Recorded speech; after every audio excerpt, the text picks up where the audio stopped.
No,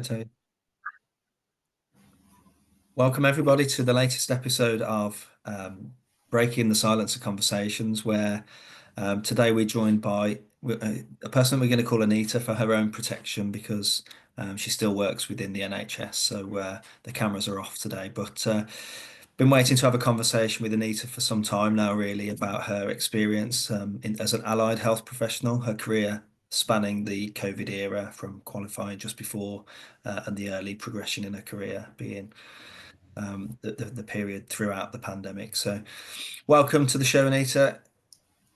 Hi, thank you for having me on, David. Yeah, thank you for sparing the time. So, I just wanted to really start at the beginning, talk about the training that you had, not specific to the job that you do now, but generally, what have you felt has happened to the training of allied NHS staff over time? Yeah, thank you very much for having us. I wanted to come on here and perhaps share what it was like as a newly qualified professional during this point in time. The course that I was on, and I can only speak to my own experience, but there were certain changes that were made with both the marking of assignments and the quality. So, a really basic version of this. I'm not a nurse, but nurses used to be trained to do cannulas as standard. That's no longer the standard of our training. And we do need, in my personal opinion, to look at the quality of the training that has gone on. Especially as when you're now in practice, most of the training, due to cost cutting, is quite challenging to get hold of. The other issue with the course was that during assignments, you used to have the research marked quite highly on the assignment criteria. They changed that so that policy would be the same weighting in assignments as research would be. And the idea that was pushed to us as students behind that is that policy is often based on research, and it's often based on the best quality research. That was what was put forward to us as students, and that meant that the policy is given the same level of weighting as research is. From my own experience, I have had experience with research previously as a patient.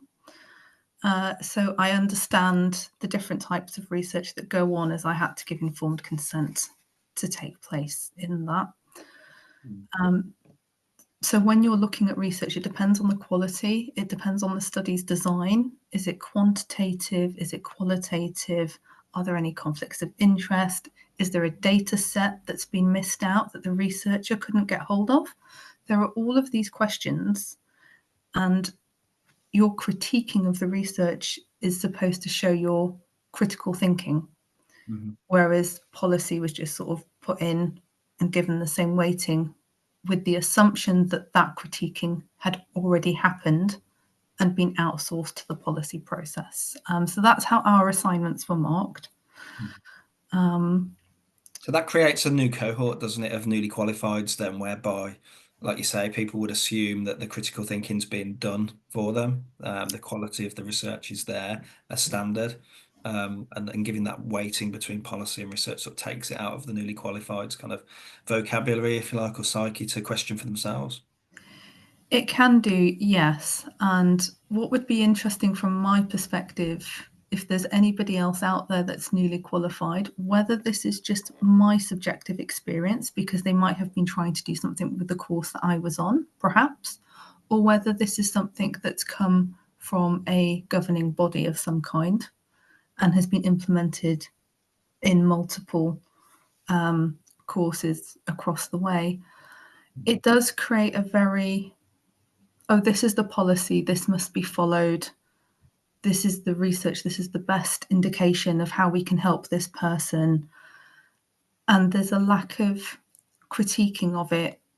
In fairness, the course that I was on still did bits of research as part of the course, but as a whole, the majority of courses over the past couple of years, before I qualified in 2020, have removed the research elements of the dissertation, which again would impact. Yeah, exactly. I mean, would you say, I mean, along the process of qualification, first part of the question really, would you ever question the curriculum, for example? Did you ever challenge the curriculum? Did you, as it happened, did you raise Yeah, questions? And how are those questions received? so at various points, we would ask for more training in certain areas. Sometimes that might be because somebody has an interest in it, which is fine, but might not be relevant. Other times, it's a case of you don't feel you're getting the depth of knowledge that you would perhaps feel you need to make the best informed decisions, whether that's regarding anatomy, whether that's regarding working with other professionals, understanding the difference between a functional model and the medical model. And when questioned on things like why have we not covered this part of anatomy, why have we not looked into these areas of rehab, it would be a case of, well, this is the way the course is designed. You're on a bursary, you're not funding the course, and it's decided by, I don't know whether it's NHS bursaries or NHS England, I don't know which body it is, but essentially you didn't get any say back with some of the pushback. And what me and some of my friends on this course have found when we've gone into practice is that it would have been more beneficial. I'm sorry, my voice is going. Okay. It would have been more beneficial to have had certain bits of information before going into practice, because the feedback from the lecturers would be they will teach it you in practice. We know you're bringing it up, you're not paying for the course, this is the course, but you will have a mentor when you're in work and they will teach it to you in work. What's then happened is the whole last chunk of the year of the course that I was on, because it was March 2020 that I graduated, was condensed down, and we went into practice. There was no preceptorships. Most of the hospitals were put in black alert. The environment that we went into didn't really allow for that level of mentorship or that preceptorship or that guidance. And I'm grateful for some of the people I've met along the way that have taken the time to show me certain things.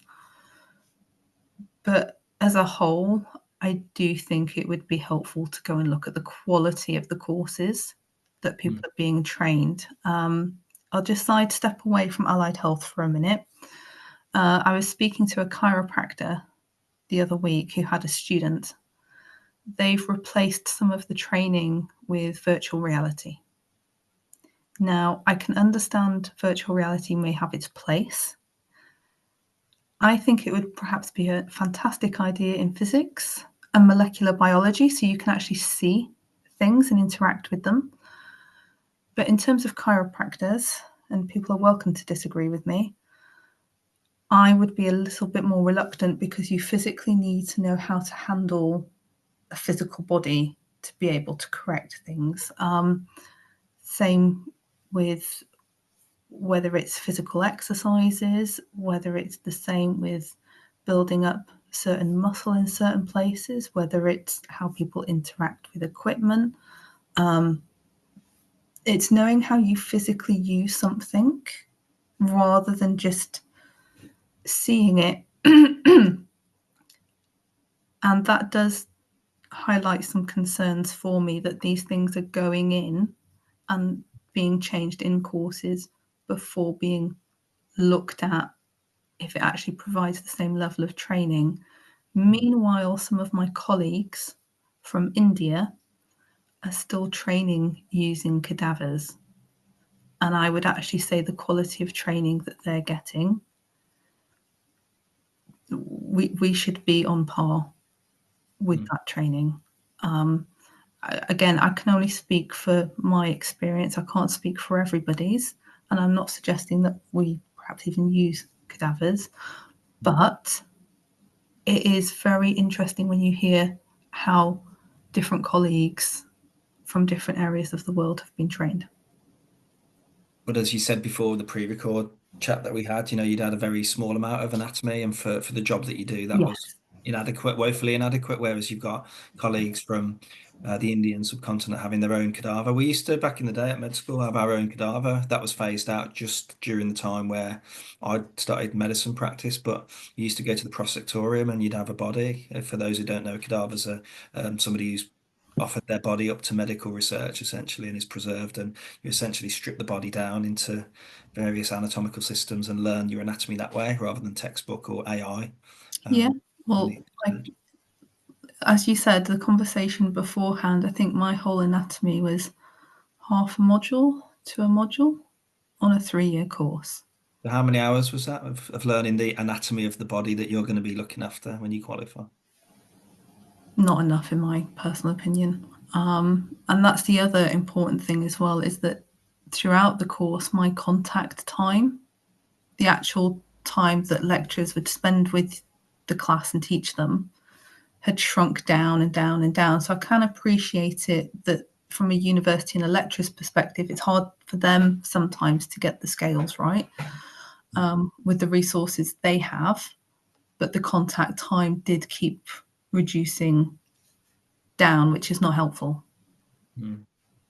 Would you say you were ready for the job the day you sort of threw your degree hat up into the air? Were you ready for the job that you trained to do, or was it much less than you'd have felt 100% confidence in real life patients? And obviously that promise that Yeah. you'd entered in the real job, as it were, like the foundation year doctors, we use that as a comparator just before recording, that you get those 2 years set in stone where your supervision is there set in stone. But did you not feel that was the case? And obviously the pandemic cut your Yeah, training short and thrown in at the deep end. As that's my interpretation of what you said.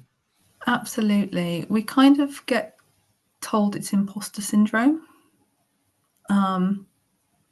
And to a certain extent, I can understand that you need to build your confidence up as a professional. I think I would have been ready to go into practice if there was a preceptorship.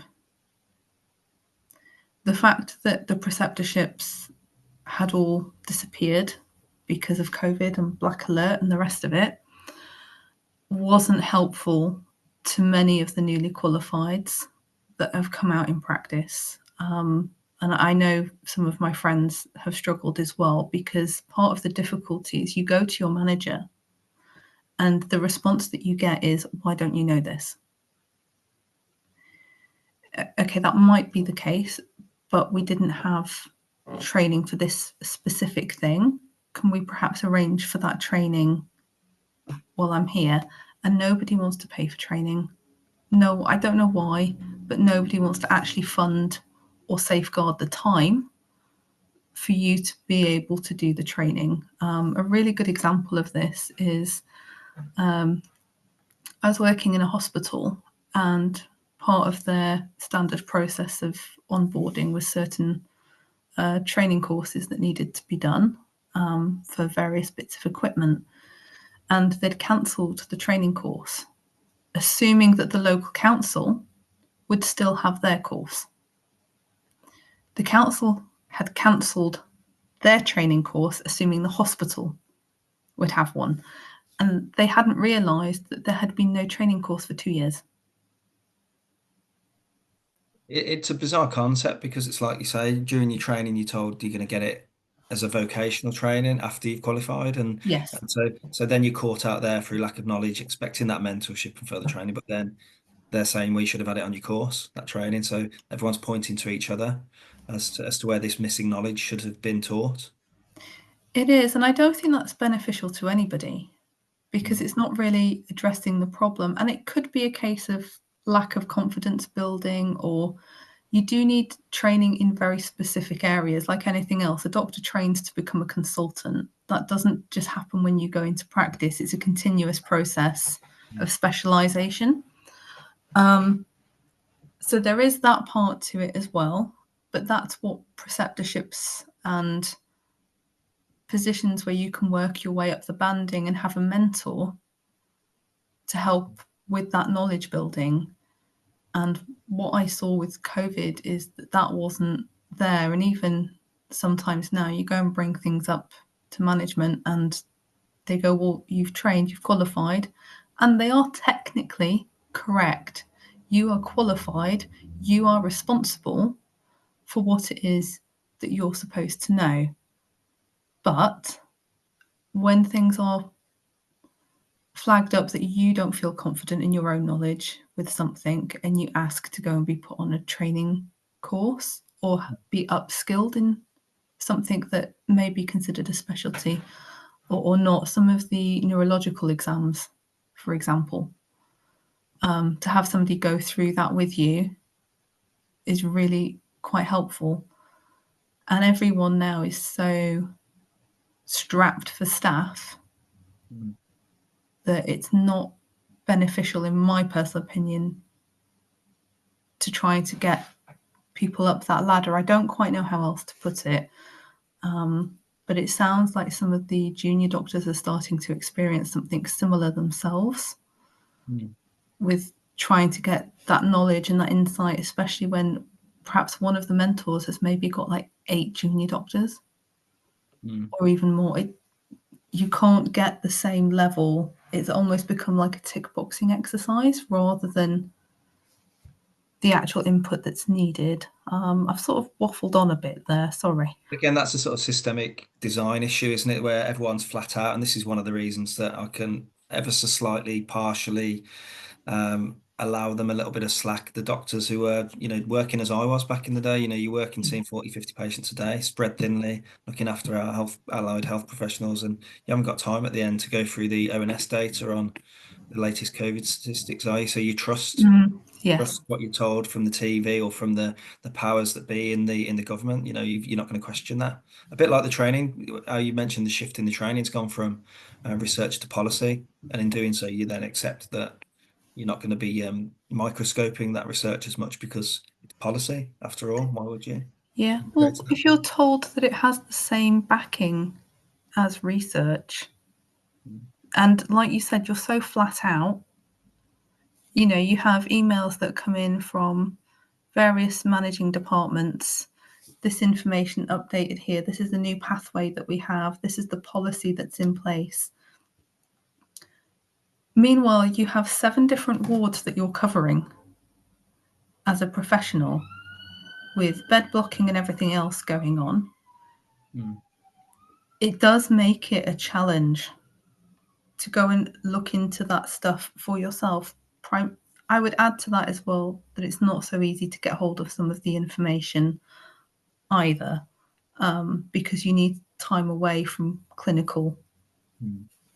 environments. So to try and do that whilst you're in between seeing patients is not helpful. That's again just perhaps my miniature critique as a Again, newly particularly qualified. we're in a culture of censorship as well. So, you're only seeing, Mm, you flick on the BBC over a glass of wine at the end of the day, and sort of half keeping up to date, then you're hearing one side of a debate, not the other, yes. because anyone who's listening to Dave Cartland's podcast on whatever channel is not hearing that because it's been suspended, for example. So you're not hearing that flip side.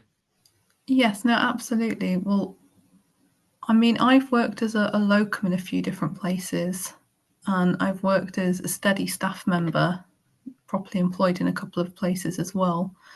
And some of these things are quite interesting to see.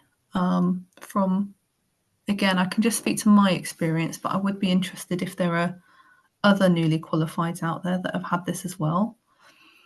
When we first went into COVID, because they'd cut the short the course, so it was March 2020 when I first went into practice. Much of the hospital was empty. Some of the wards were busy. Some of them had started to get drips and drabs in at that point in time. And what you then found is that you had a wave of people that would come in I was on the medical. So they'd come in with various different symptoms, stroke, cardiac, and there was lots of issues in the maternity department as well. Although I wasn't there, a colleague came down to speak to my line manager because they were having problems. And I'll never forget the look on my manager's face. It wasn't pleasant. But essentially, you'd have these waves of people that would come in. And prior to this, somewhere in the powers that be, in the upper echelons, management had made the decision to move consultants into the outpatient departments. Now, that meant that there were various acute wards that were not fully staffed or covered properly. This, again, is just my experience, so it could just be the trust I was in at the time.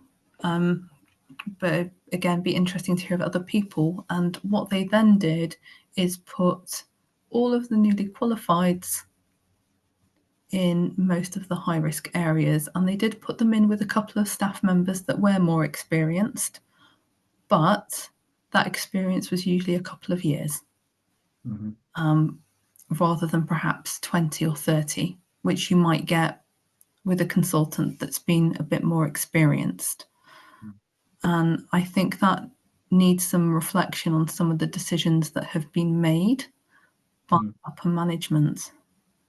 So again, your top brass, your top brains of the department or the hospital have been moved into low risk areas, outpatients, and then at the same time, outpatients clinics were being cancelled. So you've got that Yes. paradox between the top brains of the hospital going into areas where the work was being wound down for COVID.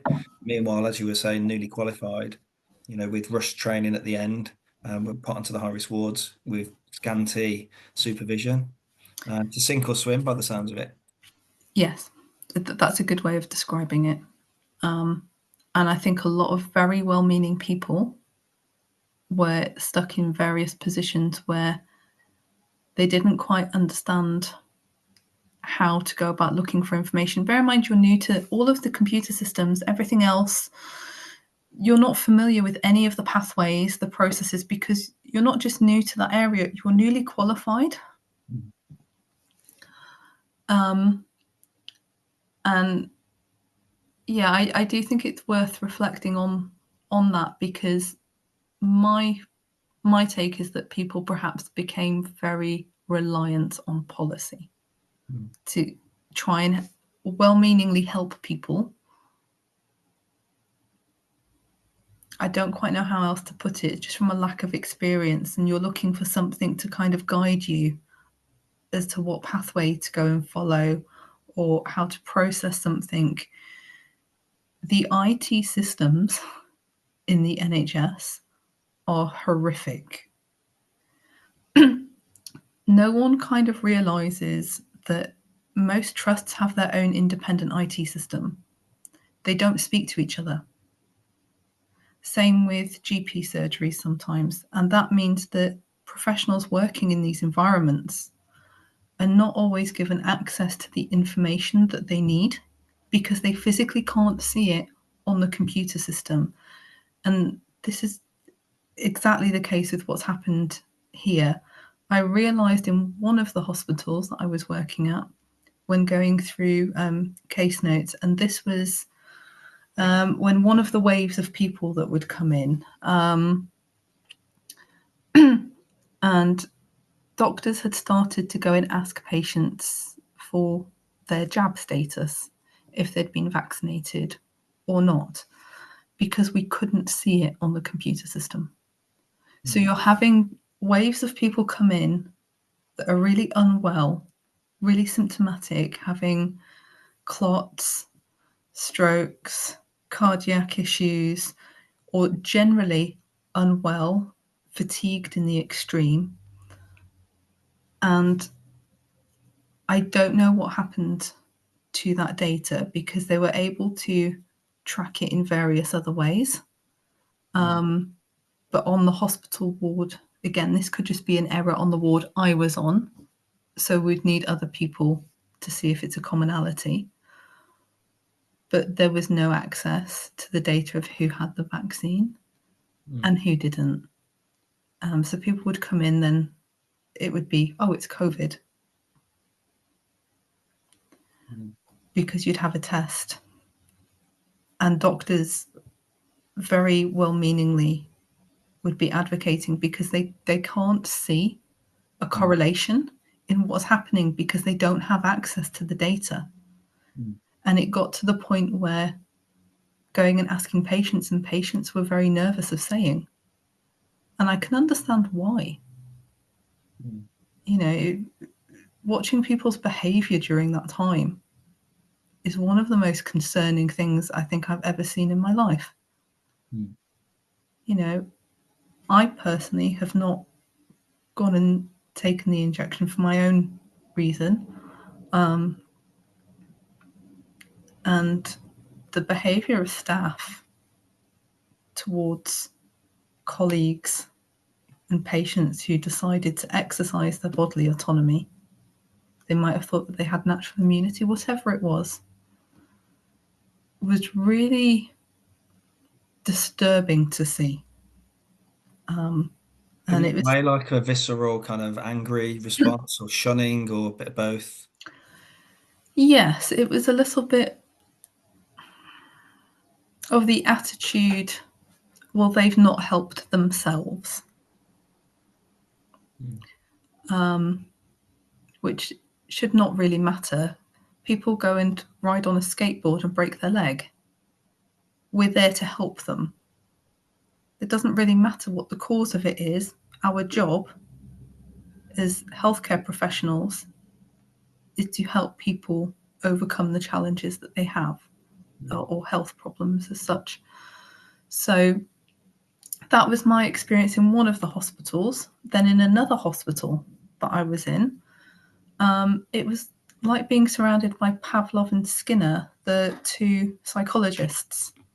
So they would have roving vaccinating teams go around, and they just offer it to staff on the fly. And to be fair, in that setting, when I said no, they went, okay, and just carried on. Mm. But there was like a sticker campaign. So the fact that you didn't have your sticker when you went into the office, Marked you out. yeah, it was a little bit like being singled out. And I'll never forget the day when a colleague came in after going to get their shot. So they're giving out slices of cake, and came to the office and had the slice of cake and held it above their head and did a circuit in the office while everyone clapped.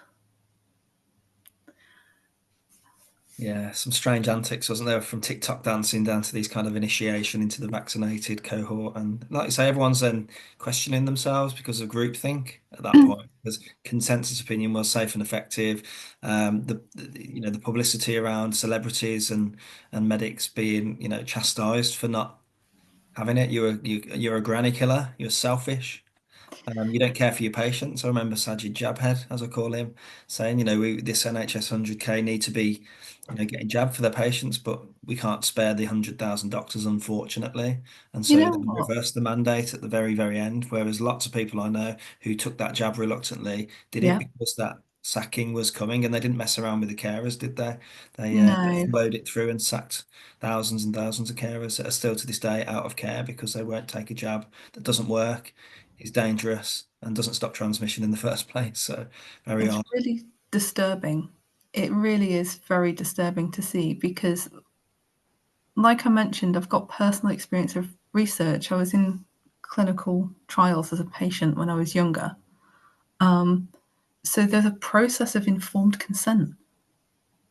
You know, it, you're supposed to know what the risks are before you go and take something, and there's not supposed to be any coercion either. So the idea that somebody goes, you do this or you lose your job, is one of the most, yeah, concerning. I'm struggling to find another word because it's just so abhorrent to go and do that to somebody. And as for the, well, you're putting people at risk, or you're not caring for people, or I do genuinely understand that people perhaps went and took it because they felt that they were doing the best for them and for their patients. That said, no. And I'm saying that because people who are very, I don't want to say the word disabled because that's not what I mean, but have various health conditions, various problems, etc., they have bodily autonomy too. They have the right to say yes or no themselves, irrespective of their vulnerability status. Mm. We all have bodily autonomy.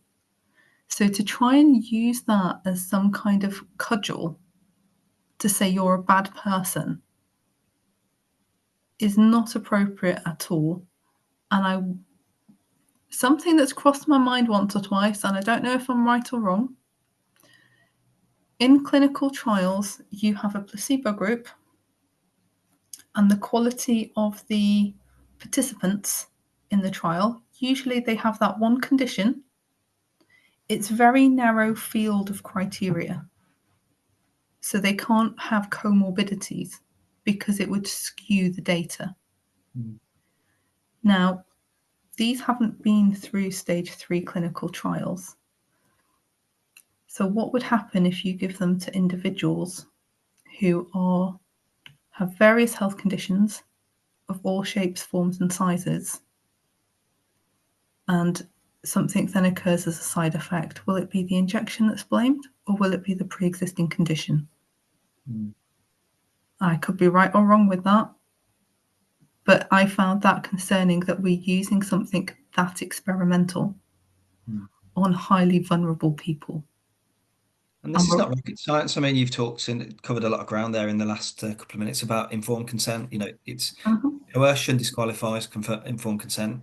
You have to give a bit of information. Funnily enough, it's called informed consent, which means provision of some information. Assessment of capacity is important, and actually bodily autonomy. So big principles covered there Mm. in that bit. Yes, well, the trial that I was in, the medication, so it's the stage 3, so it's human trials, was considered safe. Mm. What that meant was that it wouldn't kill me immediately. What it could do was cause very severe brain damage and organ failure. I knew that before I went in there. Mm.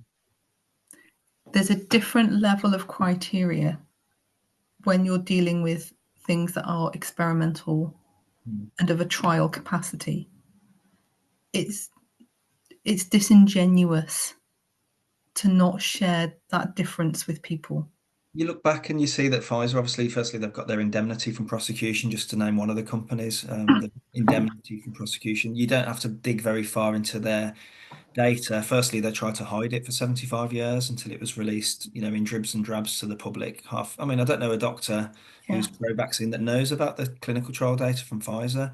You know, they still stays in their arm for 2 hours despite the biodistribution data that's on Mm. one of the first pages of the documents. And then you look at, like you just touched on, the cohorts used. They used 30 to 50-year-old well people with no comorbidities. So to say, for example, it's safe in a 79-year-old obese diabetic is an assumption. To say it's safe in pregnancy is an assumption. To say Yeah. it's safe in children under 18, say, it's an assumption. And this is the craziness of this application of safe and effective across the board when they had very little, you know, true applicability to that information. Yeah, you could say, and even then they unblinded the trial, so there Yeah. was crossover and so blurring of the boundaries and just shenanigans. And then you're flicking on the TV and you're seeing all this statistical manipulation around this gives you 100% protection, for example, or it's Yeah. they were used in things like relative risk reduction, weren't they? They were saying, oh, it's to do nothing. If you have the jab, it's 100% better. When they were talking about fractional benefits, which were absolute risk reduction, there was all of this hitting the billboards that having the jab gave you 100% better than having the placebo, which even wasn't correct. There are lots of strange shenanigans in the world of science. What happened in terms of your personal being offered the jab? You said there were these sort of hit teams around the hospital, Oh, sort of yes. approaching you with their stickers and their slices of cake. Were you harangued to have it, or was it accepted that you'd exercised your bodily autonomy? Did they leave you be? In that instance, it was accepted. However, that was about a year after. we had the mandates, I was virtually unemployable for a year while we had mandates. So my experience is a little bit all over the place. I couldn't get it in writing from anybody that that would be why I wouldn't be offered a job or a position because I didn't take it. Many of these companies are also not realizing that you have the 1998 vaccine legislation, I believe. You also have the 2010 Disability Act. So if there's a reason that you cannot go and have something, and I know that there is Hep B, etc., that's required in healthcare settings, but there are some instances where people have pre-existing conditions. Somebody might be allergic to the ingredients in one of these things, for example. There's a reason why I personally didn't go for it, because there are other issues for me. Under the Disability Act, they're not really supposed to ask. Mm.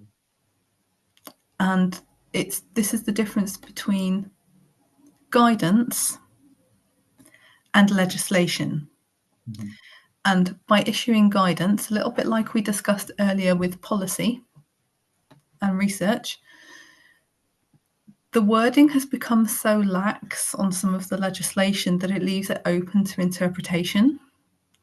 So I've mentioned two there, but they're not perhaps the best examples for this. But there's lots of legislation that's lax in its wording. They then issue guidance, and companies and institutions follow the guidance, believing that that's the correct way to interpret the law, the legislation. The guidance is not legally binding. The legislation is. So when a company is following guidance, they're not realizing that they're operating in a grey area. Mm. And many of them are doing it to avoid being sued under legislation. But it doesn't matter what, to a certain extent, it doesn't matter what the guidance says in terms of law. What matters is the legislation. And that's the one that you have to adhere to. So it does make me wonder. I've talked about the lack of quality, perhaps, in some of the courses I've been on. And it does make me wonder whether that's across the board with various professions, not just my own, because the contact time at university has gone down for quite a few different professional courses. Mm. And perhaps there's an issue there as well, that people keep following guidance because they're not understanding. So I just put that out there.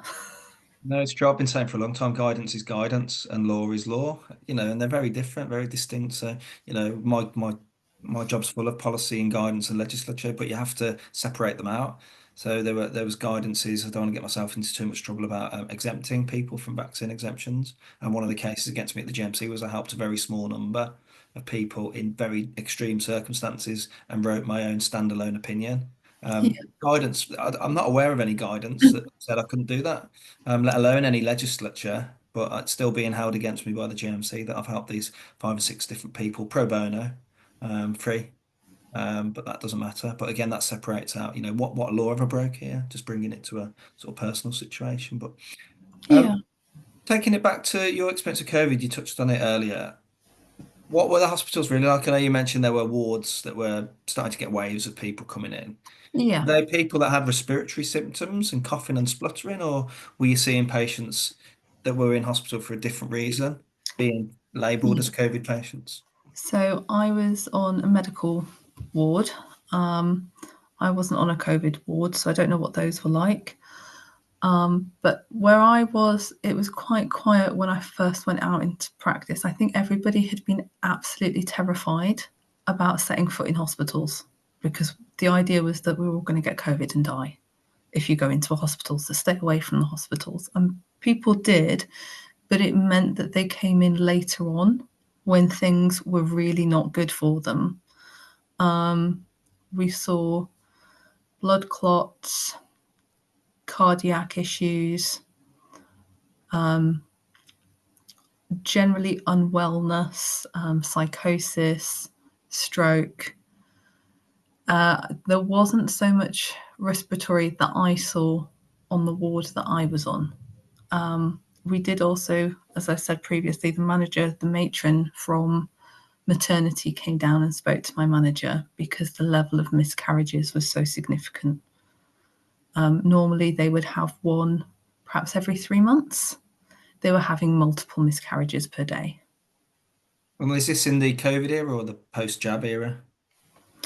It, I think it was probably the first wave of the jabs. Mm. So, but by that point, as I said, people didn't have access to the data on the medical records. Mm. So it was very difficult for anyone to make a correlation because they would then come in and get tested Mm. when they came into hospital, tested for COVID. So It's almost that hypnotization that all things are COVID and not to do with the jab, because as you mentioned, that data is not available. If you've got a patient, moribund, they're not going to offer you their vaccine status either. And you're just seeing these heart issues and clots and strokes in younger people, miscarriages from the obstetrics ward and gynecology, but yeah, no way of and then you've got the TV telling you COVID's causing all of these things as well as. exactly, Mm. exactly that. So, you say you go into a ward, you've been covering various different areas on multiple days. It's quite a physically demanding job as well as a healthcare professional. You go home at the end of the day, that's all there is on any news channel. Fear, fear, fear, fear, fear, constantly, all the time, that everyone's going to get this and they're going to get really ill. You then go into work, you see people that are genuinely really struggling and really ill, and they go and get tested with the PCR tests for COVID. You have nothing else on your computer screen that tells you if there is anything else that has happened in that patient's medical history that could be causing issues. So I think there was perhaps a couple of cases of COVID. I don't think that it was not there in its entirety, but I do think there were also people that were very injured that came in as well, and that doctors had no way of checking that, essentially, because the data, I don't know what happened to it, but where I was, like I said, you couldn't see on the medical records if somebody had an injection or not. And there was almost a reluctance, wasn't there, to ask people? I mean, in the last couple of years, I've started to hear reports now of doctors actually, pennies dropped. They're starting to see a lot more things in there, and they're correlating it with, numbers of jabs given. But early doors, it was almost like anathema to say, how many jabs have you had before your stroke in your 20s? Have you It had any medical was. interventions recently? Wink, wink. And it was all never, committed to paper. It was never written down. Well, that's interesting that you say that, because we'd noticed that there was a gap on the system. So it wasn't even with the thinking of it might be that, it was with the thinking of, well, these records are not correct, they're not up to date. So perhaps there's a flaw in the system somewhere that's stopping them updating. So Mm. we just need to check with people that are coming in. And I think that was perhaps, I don't know because I'm not medical, I'm allied, but I think the idea was that that might impact which treatment pathway they would then go on. Mm. Did you ever see any discrimination towards the unvaxxed? I did. I've experienced some of it myself. I will say, though, that I think the anger and the initial gut reaction that people are having is not so much at somebody that hasn't had it done, it's that they feel that they've been caught out, or not caught out, but caught short. Going, oh, well, hang on, why have I gone and done this if somebody else hasn't? Mm. And that's a very uncomfortable place for somebody to be, especially then when what you're seeing come in the front door is the direct result of what is a possibility for you personally. Yeah, it's that buyer's remorse, isn't it? Having, if you finally admit that these vaccines are bad for you and you've had 3 or 4 jabs in your arm, it's that Exactly. ticking time bomb, and then all the ego, and like you said, why didn't I pick up this while Yeah. others did? There's a lot of complex psychology around it all, isn't there? There is, and I think for doctors in particular, we have to remember very early on the information that was published in regards to these was we haven't quite finished the trials yet. The information is on its way, but the information looks good and it's safe at the moment. That's what we were told very early on. Doctors very well meaningly believed that. A lot of them have gone and taken it themselves, and then they're seeing the impact of that come through the front door because they themselves have not had access to information. It's not been genuine. They've been I don't know, I can't find the word, sorry. They've had the wool pulled over their eyes to a certain extent. The Mm, suppliers were not genuine about the product to the doctors.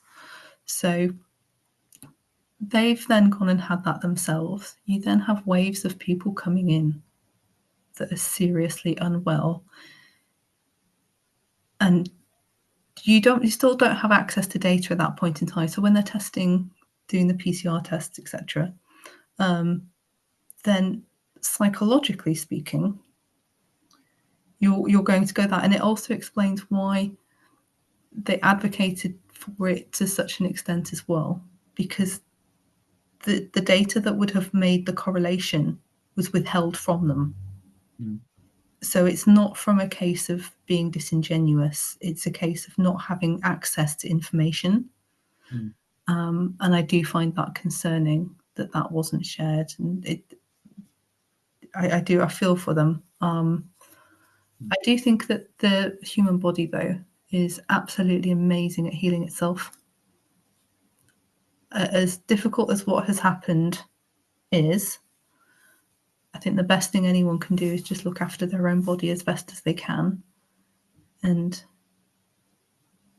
they are pretty resilient. I know from personal experience that they can go through a fair bit and get back to square one again. mm, And I think and I pray and I hope that there will be good health for a lot of people out there that are very concerned at the moment. mm. So I just put that out there. And there is a lot of reversibility around this stuff. I spend a lot of my time researching sort of natural antidotes to the spike protein issue around people's bodies now. And I'm surprised that I don't get any more knocks on the door than I do from doctors and nurses that have got this sort of ticking time bomb of a spike protein factory within their bodies for detoxification. And these are internationally published, regimes. LCCC, the World Council for Health. Peter McCulloch's got one. I've got my own version of the sort of amalgamated. As you mentioned, the human body is resilient if you put the conditions right.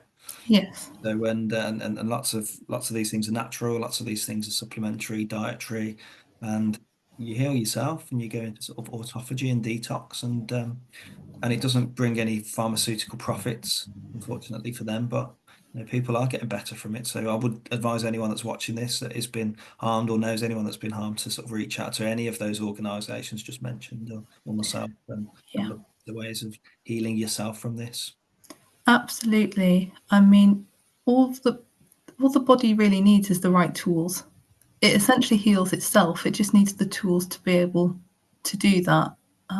But there's no profit in that, as you're saying, for the pharmaceutical companies. And with that in mind as well, I mean, the idea of something being so safe, so fantastic, so well made that it needs to be immune from liability Mm. And you have to is, give a piece of cake with every with every dose, or worse. We've seen worse examples in the media about some of the things people were being offered as a coercive. If you have your jab, you can have a free pass to the cinema, or worse. I think this morning I posted on social media people were being offered in Europe half an hour with the at the brothel of your choice to have the jab. Very oh unusual my God. set of weird and wonderful circumstances. We had that governor in America eating his chips, his burger and chips, telling everyone how safe and effective it was and how you could claim your burger and chips if you had your jab. It's just if it's good enough, it sells itself. Safe and effective is all you needed to really know, but. I'm still waiting for safe and effective. I'll keep frequently posted on social media. Can anyone please send me the data that shows safe and effective in 25? And Yeah. brings me to my final sort of couple of questions, really. Were you ever, did you, in your whole sort of look, taking this as a wider lens now, in your experience of the COVID pandemic, the COVID era, were you ever scared yourself of COVID itself, or did you? The Um, second part of the question is, did you witness a worldwide pandemic in your practice? I wasn't scared of it, but I wasn't scared of it because I'm slightly unusual. I understand why other people did. Um, I've been very close to passing away myself numerous times. As a result of that, the idea of passing away does not scare me. I don't have any fear of death. Doesn't bother me in the slightest, which is quite an unusual state of mind to have. Um, I just turned the TV off. I completely turned it off, or any media whatsoever. And there was a study that came out right at the beginning that said, I think it was a 98% survival rate. So they were saying it was twice as deadly as flu or something along those lines. And technically speaking, that is correct because flu is 99% survivable and COVID was 98% survivable, according to that particular study. Um, so, no, I didn't, but I do understand the people that did with the amount of fear that was pushed out there. Mm. And people do understandably have an absolute terrifying concept of death. So, what was the other question? Sorry, David. Have you lived through a pandemic in your clinical experience? Um, An apocalyptic event? I lived through something. Mhm. um, I don't quite know because at the point in time I kind of went into the hospitals. I do have a friend of mine that worked on the COVID wards, and I do know that they were very busy. So I do think that there was something. That's just my personal opinion. But I don't think it was. It could have been better handled. Let's put it that way. It didn't have to turn into what it did.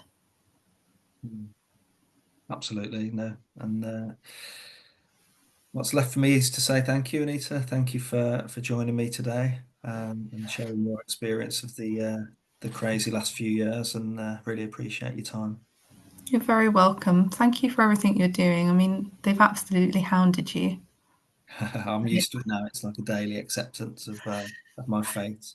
It's amazing to consider that we're supposed to have duty of candour, isn't it? And this is the response that you get when you Yeah. genuinely, well meaningly go, hang on a minute, I'm not sure if this is correct or not.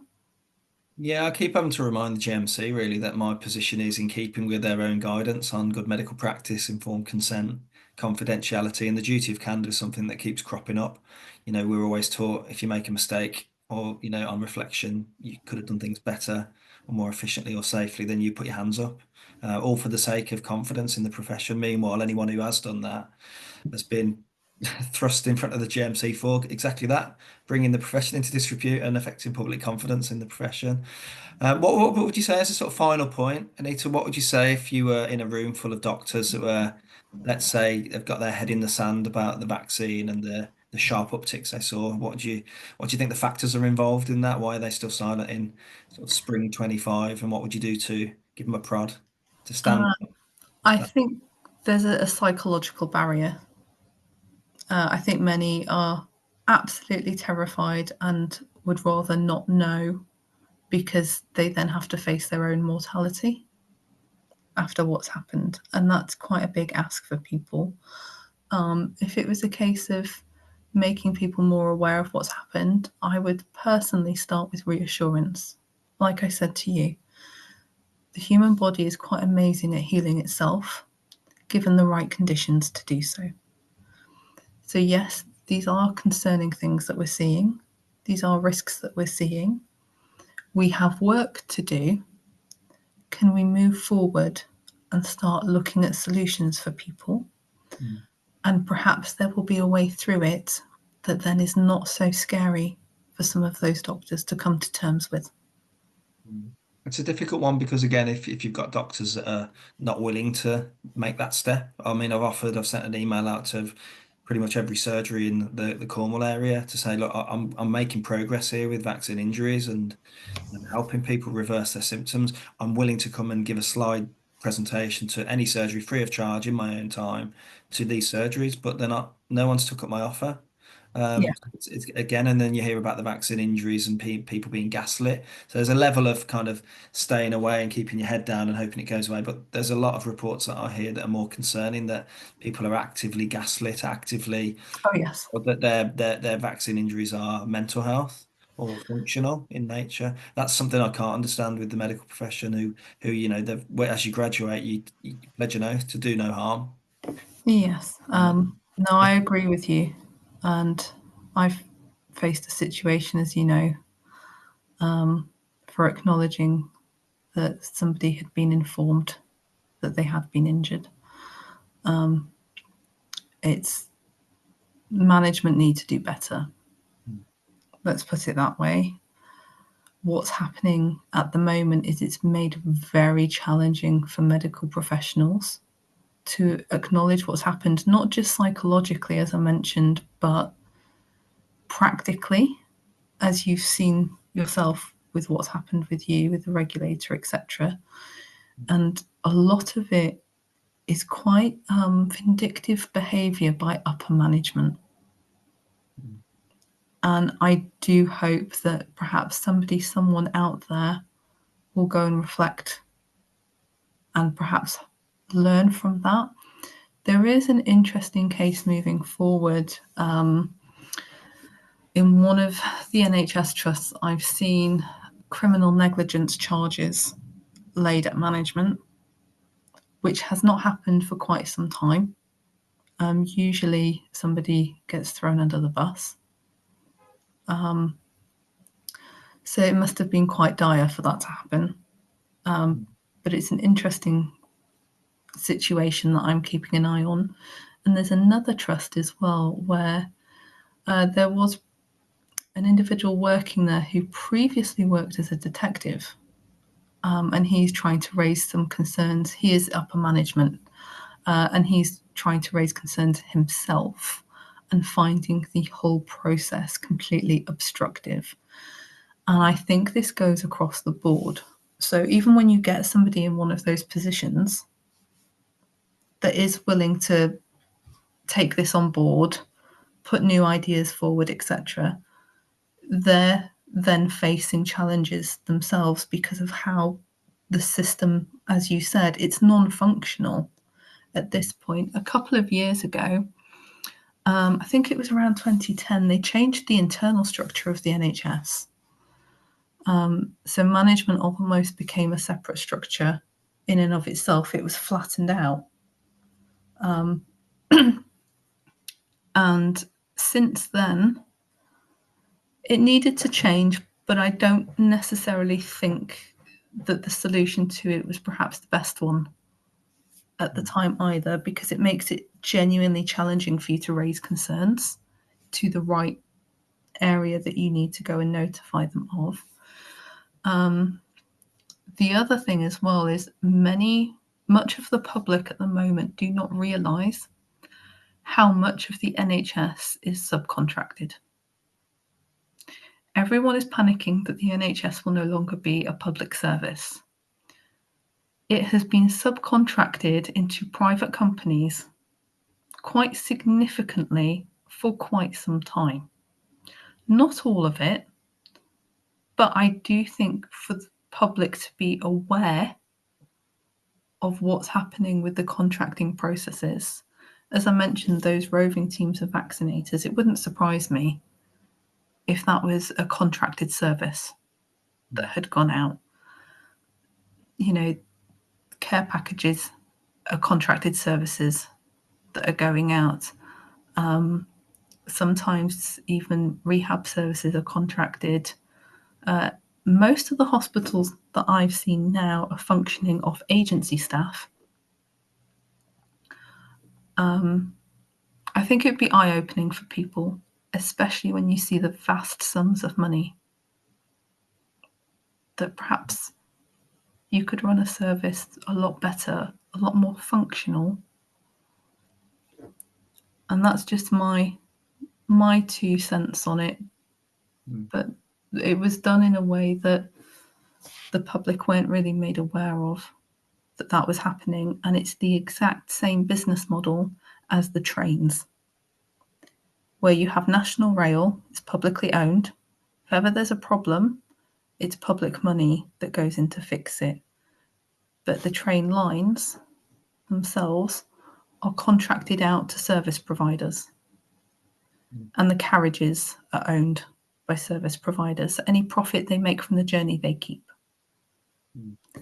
So if there's a problem, it's funded by taxpayers. If there's profit, it's kept by companies. Mm. It's not quite the same, but in my view, it just doesn't work well as a business model. Mm. And you then have subcontracted chunks of the NHS. And this is why nothing is joined up. It's so incredibly difficult to put referrals in anywhere. The amount of paperwork that just goes on, most people would not understand. When I started doing this years ago, I did it as like an assistant level before I went to go and train up. You might have 2 forms to fill out before discharging somebody and everything being sorted. Now, everything is owned by different companies everywhere. And then you find out that the form, they've updated it without telling anyone, and you've missed something out somewhere. You need IT access to particular systems that they haven't gone and sorted out because they're backlogged, and you then can't go and sort things out. I mean, I'm essentially telling you to suck eggs. Sorry, David, you're aware of all of this. Yeah, but the public aren't though. That's the thing. I don't think people realise the time it takes in the office to go and actually sort out these things has Mm. at least tripled Mm. since I was an assistant. And And that that's the same across the board, isn't it? Whistleblowing, or what they call freedom to speak up guardianship. I only did it once before, speaking out about the COVID matters, but it was deliberately difficult. Datixes was the one that I used to find particularly difficult. So if you'd have an event at the clinical, a clinical experience that was unsafe, you'd have to fill in yeah, a 17-page form or whatever it was with every detail. So it's deliberately difficult. it's And made as obstructive as possible yeah, in a way. I don't think that's necessarily the intent of it as such, but it is almost made completely obstructive. It makes it so difficult to actually do some of these things, mm. which again is not helpful. But it then creates a culture then of just not reporting because it's too much hassle, and that's where this has been borne out through the COVID vaccine injuries. That we've talked about a couple of the factors in the equation, but if you just got a culture of not reporting these things when you see them, then you just don't. It's Mm, you form habits by doing things over and over, whereas by not ever reporting things, you're not going to build up that culture to report, and it can do you absolutely. get into trouble as well. Well, if it's basic human psychology, if something is slightly too difficult to go and do, or it's a little bit more painful to do, then you're going to just carry on with the next task that you've got. Bear in mind, you might have a caseload of so many different wards that you have to go to. You've got a long list of people to go and see that you're trying to sort out. And then you need to go and do this in the office as well. And as you said, it's like 17 pages. Mm. That's most of your morning taken up. Mm. You don't have that time to go and do that. And it's so painful that even when you go and do it, and when I say painful, I mean psychologically, Mm. that you go and put it in, and there's going to be something somewhere that hasn't quite been done correctly, and it'll just be kicked back and no. Meanwhile, you could have gone and seen 3 people that morning. Mm. You're going to prioritize seeing the 3 people that morning, and that's across the board for all of these things. I once had an upper manager come to the allied health meeting, and I will give her credit because not many would have done this, but she sat there and went, "What is it you do with patients? We need to evidence how we're patient focused and patient centered. What do you do with patients?" Mm. And then that then became another form filling exercise to go and evidence what we do with patients. Whereas as therapies, there is literally nothing that we can do without patient involvement. Mm. Everything has to focus on what their outcomes are. So to try and explain that to upper management was interesting. The problem is we've got upper management that have never been clinicians and don't know the basics of, being on the shop floor. We've got this culture now, haven't we? I mean, I've worked in surgeries where there's more managers than doctors on many Yes. days, and you're running around supervising other allied health professionals and, doing all your admin tasks as well, or Mm. off points and all the rest of it. So there seems to be this kind of unbalance between managers and clinicians. Well, this is why I give her credit, because not many people would have come down and asked the question. I would actually prefer somebody to come and ask if they don't know. But it does mean, like you said, there are more. That flatlining in 2010, where they changed the structure of the NHS, you do have managers now that have not been clinicians.